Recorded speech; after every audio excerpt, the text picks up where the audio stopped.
Xin Chao. What's up, everybody? Alright, so this video is going to be test footage because we've got a wide angle lens and I had to rebalance the gimbal and it took me like 3 hours to get this rig up. Hopefully this is the ultimate rig. But yeah, this video is going to be mistakes I made when I moved to Vietnam and maybe try to help you not make those same mistakes if possible. I hope you guys enjoy the video.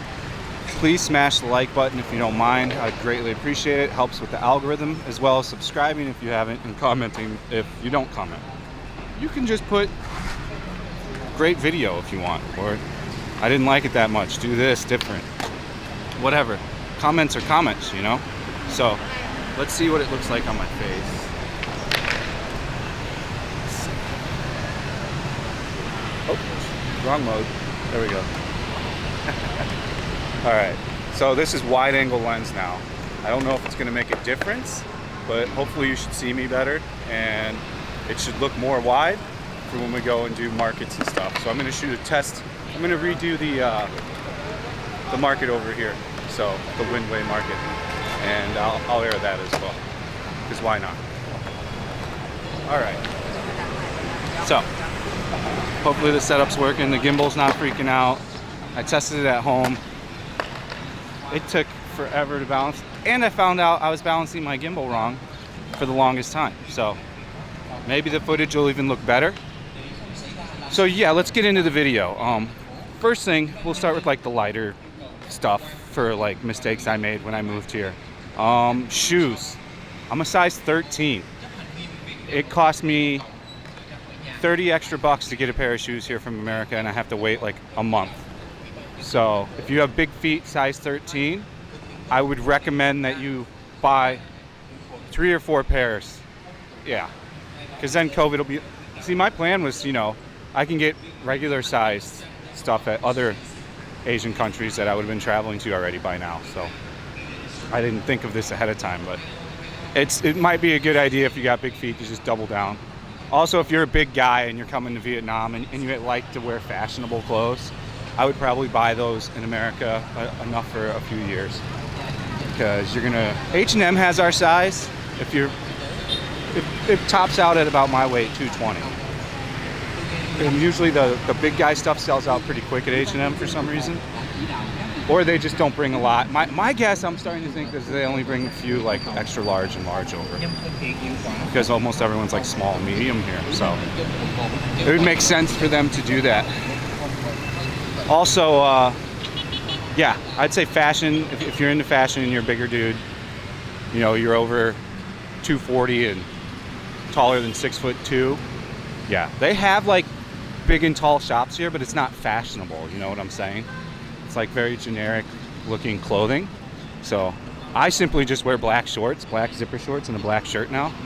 Pretty much the way I've been rolling for the past 2 months, and I find it the most comfortable. I can bring 2 shirts with me when it gets really hot and just swap out shirts if I sweat it out, just like how this guy's all blacked out right now. So same thing.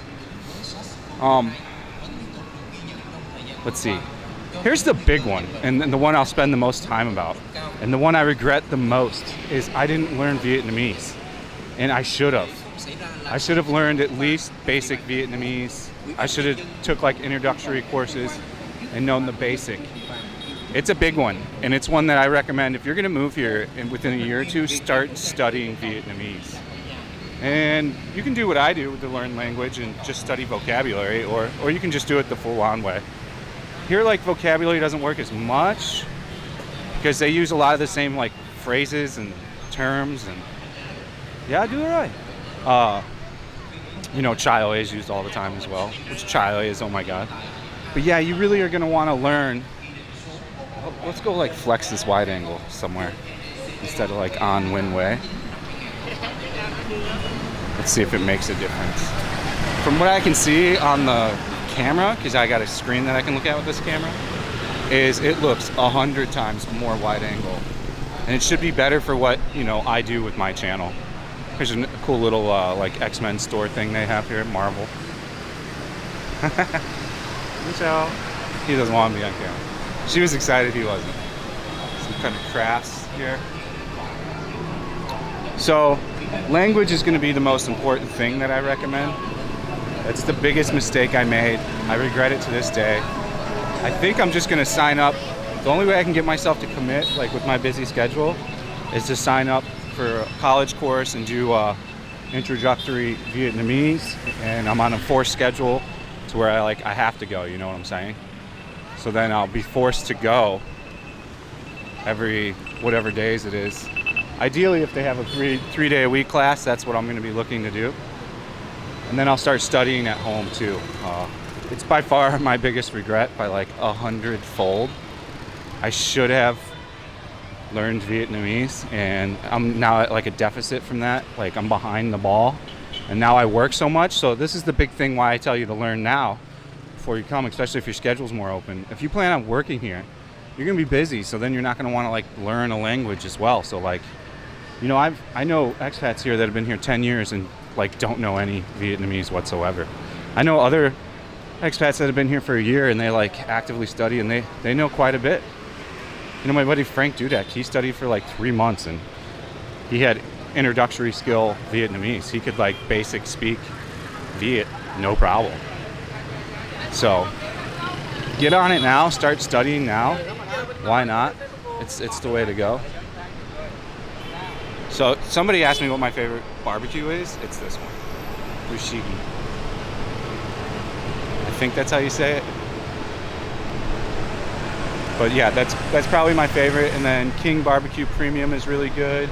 And then Galbi something is also really good. Those are the like high quality ones, in my opinion.